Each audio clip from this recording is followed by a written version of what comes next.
अस्सलामु अलैकुम वरहमतुल्लाहि वबरकातुह। लेसन नंबर 14, कड़वा पौधा।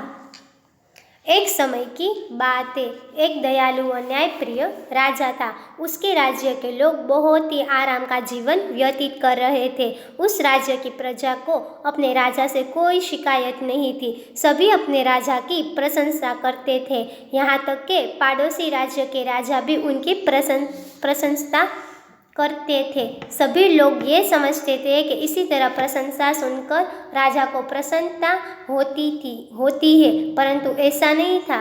राजा बहुत अधिक परेशान रहता था। पुराने समय की बात थी। एक राजा था। राजा बहुत अच्छा था, सबकी मदद करता था और सब उसकी तारीफ कर रहे थे। उसके राज्य वाले भी तारीफ कर रहे थे और पड़ोसी राज्य वाले भी उसकी तारीफ कर रहे थे। पर राजा बहुत परेशान रहता था। अब आगे देखें कि उसकी परेशानी क्या थी। राजा की चिंता का विषय उसका पुत्र था। राजकुमार को सभी लोग बहुत प्यार करते थे तथा उसे सभी सुख सुविधा प्राप्त थी, परंतु इकलौता पुत्र होने के कारण वो बहुत बिगड़ गया था। वह अपने पिता की कोई बात नहीं मानता था तथा नौकरों के साथ भी दुर्व्यवहार करता था। उसे शिक्षा तथा राजनीति के कार्यों में कोई रुचि नहीं थी। उसकी ये आदतें देखकर राजा को भय बना रहा था। एक न एक दिन उसका पुत्र अपने दुष्कर्मों के द्वारा उसकी ख्याति मिटा देगा।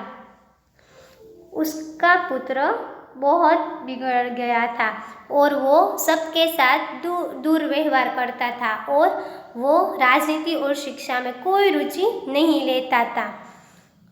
एक दिन राजा एक विद्वान साधु के पास गया और उसने अपनी दिन रात की इस चिंता के विषय में बताया। साधु ने सारी बातें ध्यान से सुनी और सोचने लगा। कुछ देर सोचने के पश्चात साधु बोला, राजन, मैं तुम्हारी सहायता कर सकता हूँ, बस तुम अपने पुत्र को मेरे पास भेज दो। अगली सुबह राजकुमार साधु के आश्रम में पहुंचा। आश्रम के चारों ओर एक सुंदर बगीचा था। साधु राजकुमार को उस बगीचे में ले गया। वहां पहुंचकर साधु ने एक नन्हे नीम के पौधे की ओर संकेत करते हुए राजकुमार से कहा, पुत्र, जाओ उस पौधे की पत्ती तोड़ और फिर उसे चबाकर खाओ। अब राजकुमार कहाँ गया? साधु के आश्रम में। साधु ने उसको कौन सा पौधा दिया? नीम का पौधा दिया और क्या बोला कि उसको तोड़ो और खाओ। राजकुमार ने पौधे से एक पत्ती तोड़ी और मुंह में रखा। जैसे ही राजकुमार ने पत्ती चबाई तो उसने तुरंत थूक दिया और साधु से बोला, अरे कितना कड़वा स्वाद है, आपने मुझे इसे खाने के लिए कैसे कहा? यह छोटी सी पत्ती तो विष के समान कड़वी थी। मैं तो यह सोचकर ही चकित हूँ कि जब यह पौधा बड़ा हो जाएगा तब इसका स्वाद कितना कड़वा होगा। मुझे इसी समय उसे उखाड़कर फेंक देना चाहिए। मैं इस पौधे को पेड़ नहीं बनने दूंगा। वो पौधा कैसा निकला? कड़वा निकला। राजकुमार ने क्या सोचा कि यह अभी से इतना कड़वा है तो बड़ा होगा तो कितना कड़वा होगा, अभी से उसको उखाड़कर फेंक दूं। ऐसा कहते हुए राजकुमार ने क्रोध में नीम के पौधे को उखाड़ा और अपने पैरों के तले कुचल दिया। साधु राजकुमार के इस व्यवहार पर मुस्कुरा रहे थे। उन्होंने अपना हाथ राजकुमार के कंधे पर रखा और बोले, पुत्र, दुश्मन देश के राजा वहाँ की प्रजा भी तुम्हें इसी प्रकार मिटा देगी जिस प्रकार तुमने इस पौधे को मिटा दिया। वर्तमान में तुम भी ऐसे ही पौधे के समान हो जो सबसे दुर्व्यवहार करता है।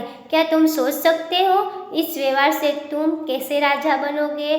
तुम्हें कोई पसंद नहीं करेगा, बल्कि तुम्हारा यह व्यवहार भी तुम्हारी आदतें, तुम्हारा राज्य की ख्याति भी समाप्त कर देगी। साधु ने क्या बोला कि जैसा पेड़ है वैसे ही तुम हो।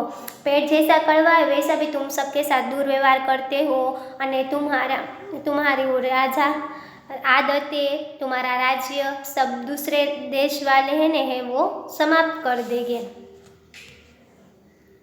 अब राजकुमार को अपनी गलती का एहसास हुआ और उसने कुछ देर बाद सोचा तत्पश्चात वह साधु के समक्ष झुककर बोला, महात्मन, आपका धन्यवाद, आपने मुझे मेरी गलतियों का एहसास कराया। मैं आज से अपनी सभी बुराइयों को त्यागता हूँ। अब मैं बहुत परिश्रम करूँगा तथा अपने राज्य के कार्यों में रुचि लूँगा।